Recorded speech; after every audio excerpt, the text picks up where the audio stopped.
Ibu dan Dua ke depan. Enak.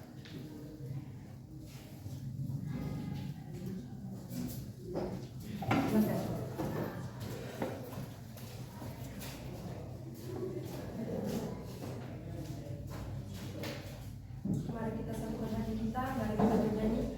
Berkumandang suara dari seberang. 1, 2, 3 ya. Berkumandang suara dari seberang, kirimlah cahayamu.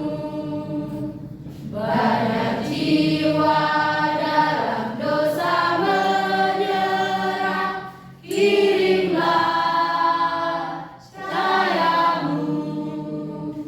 Kirimlah berita Injil menerang yang terang. Kirimlah berita Injil menyerang yang terang. Mari kita berdoa. Terima kasih Bapak, terima kasih Yesus, terima kasih Roh Kudus buat berkat Tuhan buat kami dapat berkumpul di kelas kali ini dengan baik. Tuhan, di mana kami akan memulai proses belajar kami dan kegiatan kami, aktivitas kami, kiranya Tuhanlah yang selalu hadir di tengah kehidupan kami, kiranya Tuhan yang memberkati kami, kiranya Tuhan yang melindungi kami setiap apa yang kami pelajari. Tuhan, kami berdoa buat guru-guru kami, kiranya Tuhanlah yang memberikan kesehatan, memasukkan kepada mereka kesabaran, supaya mereka tabah mendidik kami anak didiknya Tuhan. Tuhan, kami juga tidak lupa dengan kedua orang tua kami, saudara-saudara kami, orang yang kami kasihi. Tuhanlah yang memberkati mereka, jauhkan segala dari berbahaya dari mereka, berkati aktivitas mereka dan pekerjaan tangan mereka. Tuhan, banyak dosa yang kami perbuat, Tuhanlah yang mengampuninya, karena kami tahu dan percaya Tuhanlah Maha Pengampun dalam hidup kami. Terima kasih Tuhan, terpujilah Kau di tempat yang maha tinggi. Amin. Baik, terima kasih. Ya, hari ini kita akan belajar bab 11 dengan tema pengembangan diriku untuk pelayanan bagi sesama. Pengembangan diriku untuk pelayanan bagi sesama. Sebelum kita memulainya, ada yang perlu kamu pikirkan, kamu resapi dalam hidup kamu. Apakah kamu sempurna? Apakah kamu percaya diri? Apakah kamu punya kekurangan? Apakah kamu bersyukur dengan keadaanmu yang sekarang? Atau hanyakah dalam hidupmu kamu mengeluh? Kamu merasa kurang kaya, kurang cantik, kurang ganteng, kurang pintar. Kamu membanding-bandingkan hidupmu dengan temanmu yang lain. Kamu tidak bisa terkenal seperti temanmu yang lain, tidak bisa kaya, cantik, atau ganteng seperti temanmu yang lain sehingga kamu mengeluh. Dulu kamu resapi. Kalau kamu selalu mengeluh, tidak ada bersyukur, tidak ada nanti pelayanan yang bisa kamu lakukan atau ucapan syukur kepada Tuhan. Kamu akan selalu merasa kurang dan merasa rendah diri. Rendah hati beda dengan rendah diri ya. Ya. Sebelumnya sebagai motivator dunia, nanti ada satu tokoh bisa ditonton.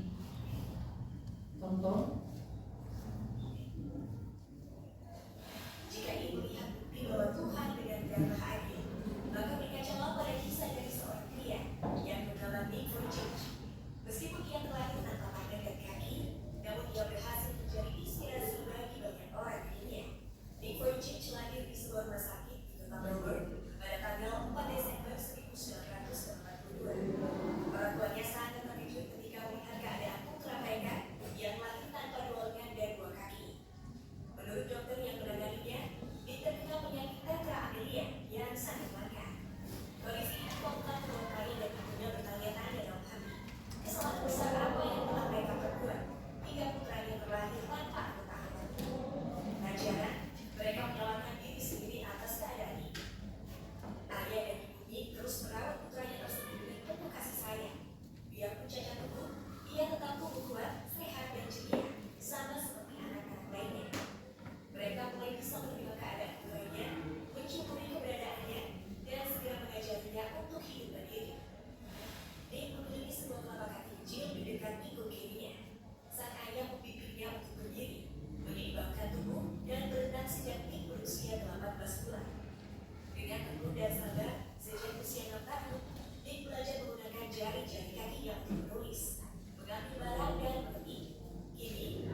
sendiri. Pada suatu saat ketika membaca surat kabar, Nick dan ibunya menemukan sebuah artikel yang sangat menggugah jiwanya. Artikel itu berkisah tentang seorang pria cacat tubuh yang mampu melakukan hal-hal hebat, termasuk menolong banyak orang. Untuk meraih mimpinya, Nick belajar dengan giat. Otak yang encer membantunya untuk meraih gelar sarjana ekonomi, bidang akuntansi dan perencanaan keuangan pada usia 21 tahun. Pada tahun 2005, Nick Vujicic membuat Life Without Limits yang merupakan sebuah organisasi non-profit internasional tentang pelayanan. Tujuan organisasi tersebut adalah untuk berbagi harapan dan cinta sejati yang dialaminya kepada orang-orang di seluruh dunia. Tercatat sudah 69 negara dikunjungi dalam usahanya mencapai tujuan bersama Life Without Limits. Selain organisasi non-profit, Nick membuat perusahaan professional speaking bernama Attitude is Altitude atau yang disingkat AIA. Pada Agustus 2011, AIA merilis sebuah lagu solo dan video musik berjudul Something More yang diawali oleh Nick sendiri. Hingga kini, Nick telah menerbitkan kurang lebih 8 buku. Buku pertamanya, Life Without Limits tahun 2007, sudah diterjemahkan ke dalam lebih dari 30 bahasa. Salah satunya adalah bahasa Indonesia. Buku-buku Nick lainnya juga sudah diterjemahkan ke dalam bahasa Indonesia. Di antaranya adalah Stand Strong tahun 2010, Unstoppable 2012, Limitless 2013, dan Be the Hand and Feet 2018. Ia sudah berkeliling ke lebih dari 24 negara di 4 benua termasuk Indonesia untuk memotivasi lebih dari 2 juta orang khususnya kaum muda. Pada saat itulah saya menyadari bahwa Tuhan memang menciptakan kita untuk berguna bagi orang lain. Saya memutuskan untuk bersyukur, bukannya marah atas keadaan diri sendiri. Saya juga berharap suatu saat bisa menjadi seperti putri yang luar biasa ini, yang bisa menolong dan menginspirasi banyak orang. Demikian ujarnya dalam sebuah wawancara. Nick Vujicic menikah dengan seorang wanita keturunan Jepang bernama Kanae Kiyahara pada tanggal 12 Februari 2012. Kanae Kiyahara bertemu dengan Nick Vujicic ketika Nick berada di Texas pada tahun 2008 ketika mengisi sebuah acara di mana ia sebagai pembicara.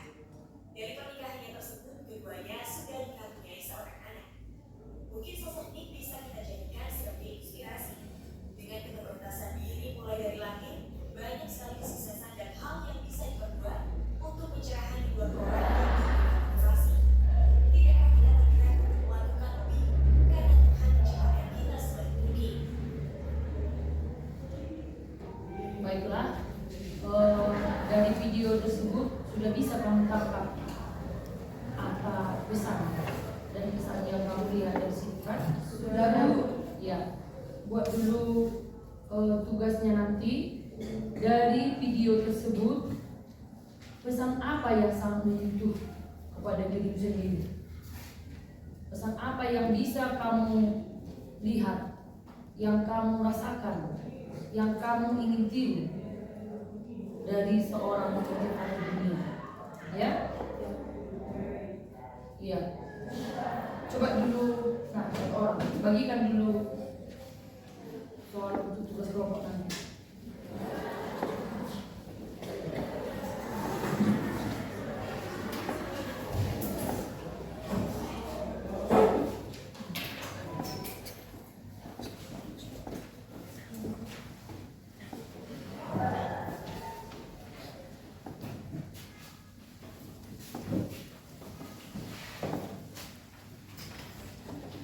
Ya.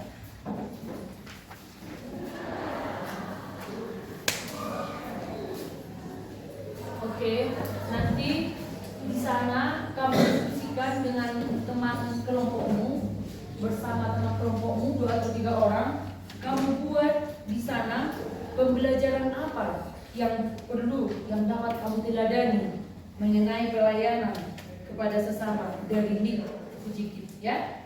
Itu yang pertama. Nanti dikerjakan, dan yang kedua kamu diskusikan spiritualitas yang seperti apakah yang dimiliki oleh Nick. Oke, sudah paham kan? Sudah. Baiklah, kita akan lanjutkan materi kita, masa remaja sebagai masa transisi. Masa remaja nanti kamu akan paham bahwa dirimu pada saat ini kamu sekarang yang disebutkan dengan masa remaja. Iya kan? Ya. Kamu tidak lagi dikatakan dengan anak-anak, belum bisa dikatakan dengan orang dewasa. Jadi masa transisi antara anak-anak kepada orang dewasa. Jadi masa ini di sini kamu bisa mengalami gejolak-gejolak, emosi yang tidak stabil, amarah yang tidak stabil, pikiran yang bisa dikatakan galau, cepat marah, tidak mau turut dengan peraturan orang tua, iya kan? Kalau ada nasihat dari orang tua atau guru, mungkin kamu tidak terima, tetapi kamu lebih menerima nasihat atau saran dari teman sebayamu, iya kan? Seperti itu kan? Iya. Kita lihat masa remaja adalah masa transisi. Apa arti masa transisi? Artinya mengalami perubahan secara fisik dan mengalami berbagai gejolak yang kadang-kadang tidak terlihat tidak normal. Di sanalah ada masa bertanya, masa keterbukaan, dan masa mengambil keputusan. Oke, kita bahas satu persatu ya. Yang pertama, masa transisi. Di sini masa transisi ini kamu harus sadar dengan keadaanmu yang seperti itu. Kamu harus terima. Kamu harus bersyukur. Kalau kamu bandingkan hidupmu, keadaan fisikmu dengan keadaan siapa tadi yang kamu tonton? Iya, ini. Apakah ada alasan lagi untuk kamu untuk tidak bersyukur? Ada lagi? Adakah kamu mengatakan lagi bahwa dirimu serba kekurangan lagi kalau dibandingkan dengan fisiknya sini? Tidak. Udah jauh lebih sempurna kan? Ya kan? Sekarang kamu tinggal memoles, tinggal menggali potensi yang ada di dirimu supaya lebih bermanfaat. Kamu punya tangan, punya kaki yang lengkap, punya telinga, mata dan sebagainya. Mari kamu fungsikan. Gali hobimu, gali talentamu. Ada berbagai macam, ada talenta, ada yang main musik, ada berpidato, ada mengajar, ada bernyanyi dan sebagainya kan? Silakan cari gali potensimu. Setiap orang pasti ada potensi yang dimiliki Tuhan, ada talenta yang dimiliki Tuhan. Untuk itu masa mudamu ini, masa remajamu ini, silahkan syukuri. Dan fisikmu yang bagaimanapun tetap syukuri. Misalnya kamu hitam, kulitmu hitam, jangan mengeluh, jangan berputus asa. Kamu pendek atau terlalu tinggi, tetap syukuri, ya kan? Itu merupakan semua pemberian Tuhan. Itu ya. Yang kedua, masa bertanya. Pada masa ini remaja kamu mengalami ranah kognitif, mempertanyakan hal-hal yang kamu anggap perlu, iya kan? Oleh karena itu kamu sering atau masa remaja sering menggali atau mencari dari sumber-sumber lain. Adakah kamu seperti itu? Sehingga rasa keingintahuanmu, rasa bertanyamu, kalau mungkin kamu tidak bisa mendapatkan jawaban dari orang tua, kamu kadang melihat dari web, ya kan? Dari YouTube dan sebagainya, ya kan? Ya, yang perlu ibu sarankan, di saat kamu menggali potensi jawaban yang ada dalam pikiranmu, pertanyaan yang ada di dalam pikiranmu, sebaiknya kamu mencarinya dari sumber-sumber yang benar, ya kan? Supaya jalan pikiranmu itu benar. Jangan kamu lihat dari sumber yang salah. Ya? Masa keterbukaan. Di sini remaja mempunyai biasanya ide dan menceritakan, curhat bagaimana sebenarnya karakternya. Jadi pada masa ini kamu sering curhat kepada teman sebayamu kan? Iya kan? Iya. Mungkin orang tua atau orang lain tidak bisa kamu ceritakan hal-hal yang ada dalam hatimu, tapi kamu lebih percaya kepada teman sebayamu. Seperti itu kan? Iya. Boleh. Tapi yang perlu kamu perhatikan dalam masa keterbukaan ini, kamu jangan terbuka kepada semua orang. kepada asal teman, kamu terbuka kepada setiap orang. Kenapa? Nanti justru hal itu membuat kamu ada bermasalah. Misalnya kamu mengatakan rahasiamu sendiri kepada temanmu, padahal temanmu tidak bisa menjaga rahasiamu. Akhirnya bagaimana? Ketahuan. Setelah ketahuan rahasiamu, kamu diejek-ejek temanmu yang lain. Jadi kamu bahan bulian. Iya kan? Oleh karena itu, boleh curhat. Jangan kamu pendam di dalam hatimu. Boleh curhat, ya? Seperti pertemanan Jonathan dengan siapa? Dengan siapa? Udah lupa ini. Nanti. Lupa kan? Hah? Pertemanan siapa? Dia ingin dibunuh ayahnya. Siapa? Iya, bagus. Jonathan dengan siapa yang mau dibunuh? Iya, si Daud mau dibunuh ayahnya si Jonathan. Karena sama kerajaan itu akan diberikan kepada anaknya sendiri. Tetapi karena persahabatannya, dia curhat. Dia tidak memendam. Dia mengatakan bahwa aku akan dibunuh ayahmu. Katanya kan? Jadi siapa yang dibelanya? Ayahnya atau temannya? Temannya dibelanya. Menurut dia yang salah, walaupun ayahnya sendiri tetap salah. Walaupun ayahnya yang salah tetap salah, iya kan? Yang benar tetap benar. Kalau tidak karena kesalahan, karena kesalahannya, kenapa harus dibunuh? Iya kan? Akhirnya dia melindungi sahabatnya. Ya, itulah pertemanan yang bagus. Contohnya, ya kan? Kamu seperti itu di masa ketertibaanmu ini, kamu terbuka kepada temanmu. Kamu lihat dulu temanmu itu yang bagaimana. Jangan yang terlalu banyak bicara. Artinya tidak bisa memegang rahasia. Setuju kamu? Setuju. Iya, baiklah. Yang berikutnya masa mengambil keputusan. Masa mengambil keputusan. Masa mengambil keputusan ini ada beberapa hal yang perlu kamu hadapi. Misalnya menerima keadaan fisikmu. Misalnya kamu pendek, hitam kulitmu, keriting rambutmu. Contoh, kamu tidak terima karena kamu lihat temanmu tubuhnya tinggi, semampai, rambutnya halus, kulitnya putih bersih dan sebagainya. Lalu kamu putus asa, merasa minder, tidak berterima, tidak bersyukur dan rendah diri. Jangan. Tidak boleh rendah diri, tapi rendah hati boleh ya? Ya. Apa yang perlu kamu lihat nanti di sana? Menerima keadaan fisik. Syukuri, seperti sini tadi ya kan? Syukuri apa yang ada. Lalu mengetahui dan menerima kemampuan diri. Belajar dan belajar. Kalau kamu tidak mampu, kalau kamu tidak tahu, tetap gali potensimu, tetap gali. Jangan seperti ini. Saya tidak tahu, saya pasrah aja. Karena saya tidak tahu. Ya udah pasrahlah. Dia yang pintar, dia yang jualan. Ya udah dialah. Bukan seperti itu maksudnya kan? Di sini mengetahui dan menerima kemampuan diri artinya tetap kamu berpotensi. Gali tetap ilmu. Selagi kamu masih muda. Jangan bertepuk tangan, jangan pasrah dengan keadaan.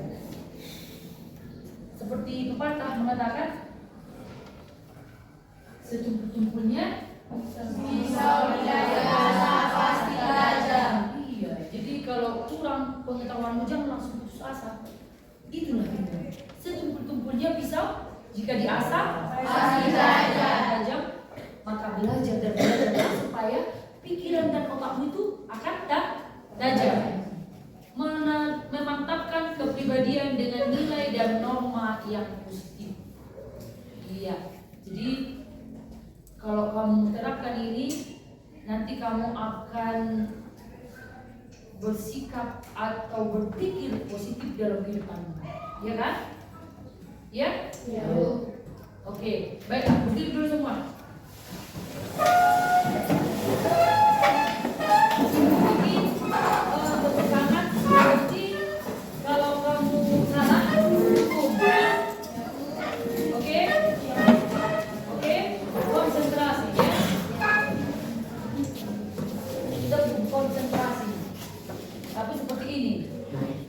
misalnya kamu buat, kamu kayak saya bilang, pagi kamu tepuk 2 kali. Pagi, siang, malam. Oke, kita buat ya, konsentrasi ya. Pagi, siang, malam. Satu, depan. Kerja di dunia, ya kan? Ya, biar ada temannya. Kita cari dulu lagi ya. Pagi-pagi. Pagi-pagi. Siang. Siang. Siang. Pagi-pagi. Pagi. Malam. Lagi, satu lagi. Malam. Malam. Pagi. Siang. Siang. Malam. Oke, bagus. Silakan dulu. Nanti dia bernyanyi ke depannya kan? Bernyanyi sambil dance. Dipersiapkan dulu nyanyinya sambil dance kan? Oke. Baca, silakan dibaca dulu. Kita akan lanjut ke orang Kristen di tengah gereja dan lingkungan Kristen. Silakan kamu baca dulu Matius 28. Matius 28 ayat 19 maksudnya. Sudah dapat? Matius 28 ayat 19. Coba dibaca. Baca. Karena itu pergilah, jadikanlah seluruh bangsa muridku, dan baptislah mereka dalam nama Bapa dan Anak dan Roh Kudus. Ya, sekali semua dulu. Ayo sebentar. Karena itu pergilah, jadikanlah semua bangsa muridku, dan baptislah mereka dalam nama Bapa dan Anak dan Roh Kudus. Iya, di sini kita bisa melihat ada 3 tugas gereja, ya kan? Ya Bu, 3 tugas gereja. Sebelumnya kamu sudah tahu kan? Sudah tahu. Yang pertama, Yang dunia, dunia, koinonia. bagus. Kita akan bahas yang pertama, koinonia atau bersekutu. Artinya, setiap orang yang percaya kepada Kristus dipanggil untuk bersekutu. Dengan bersekutu, setiap orang dapat saling menjaga, mengasihi, dan saling membangun di dalam iman Kristus. Jadi, 3 tugas gereja ini juga cocok untuk kita sebagai remaja. Ini bukan hanya tugas sebagai orang atau yang bergelut dalam bidang agama, kan? Tapi semua orang Kristen, semua pengikut Kristus bersekutu. Contohnya dalam kehidupan sehari-hari, kamu pergi ke gereja, berdoa, kebaktian di rumah, dia bersekutu kan? Iya. Kita lanjut bersaksi. Apa itu bersaksi? Baturia. Iya. Artinya pengertiannya apa? Bersaksi menyelamatkan Allah kepada orang-orang yang Iya. Bersaksi itu mengatakan kepada orang lain tentang penyelamatan yang dia alami, yang dia ketahui kepada orang-orang. Bersaksi atau maturia bisa juga dengan tingkah laku, ya kan? Bersaksi bukan hanya dengan perkataan, tapi bisa juga dengan tingkah laku. Contohnya, ayo siapa bisa? Contoh bersaksi. Ayo. 7 tangan.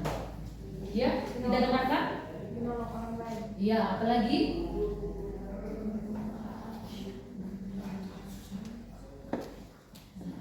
Bagus. Menolong orang lain. Bersaksi atau marturia ini juga bisa artinya menunjukkan sifat karaktermu yang baik kepada sesama. Di lingkunganmu, kamu tunjukkan karaktermu yang baik. Lalu orang yang melihat akan begini, oh, nampaknya dia seorang Kristen. Oh, dia memang orang Kristen berbawa damai. Jangan jadi ditunjukkan sifat yang buruk sehingga dibilang percuma dia orang Kristen. Ya, jadi karena perbuatan kita orang akan memuliakan Tuhan. Seperti itu ya, paham? Paham nak? Paham. Iya. Kita lanjut melayani atau diakonia. Gereja atau manusia atau kita sendiri dipanggil tidak hanya untuk bersekutu dan bersaksi, tetapi juga untuk melayani sesama. Melayani merupakan bentuk nyata yang sangat diperlukan untuk mewujudkan kasih kepada sesama. Contoh yang dapat dilakukan dalam hal diakonia. Ayo, apa? Iya. Buat yang tegas. Membantu orang yang sedang mengalami bencana. Bagus. Ada lagi? Mengajar sekolahnya. Bagus. Apa lagi? Iya. Bisa juga kunjungan-kunjungan kepada panti asuhan, LB, bukan IBP ya, LB, lembaga permasyarakatan. Iya, seperti itu ya. Jadi itulah yang bisa kamu lakukan semasa terima janji. Kalau kamu menunjukkan hal-hal yang positif, menyadari dengan keadaan fisikmu, melaksanakan tugas gereja, itulah yang namanya menjadi motivator atau sebagai teladan. Seperti Dikda, seorang Dik yang kurang di dalam fisiknya, yang tidak mempunyai tangan dan kaki, dia tetap bersyukur. Bahkan sekarang dia menjadi terkenal dan menjadi motivator. Coba bayangkan, udah berbagi negara katanya di jalan kan? Iya. Baiklah, anak-anak kami, nanti kamu buat tugasmu di rumah. Apa yang kamu lakukan dalam kehidupanmu sehari-hari untuk mewujudkan atau melaksanakan tugas gereja? Paham?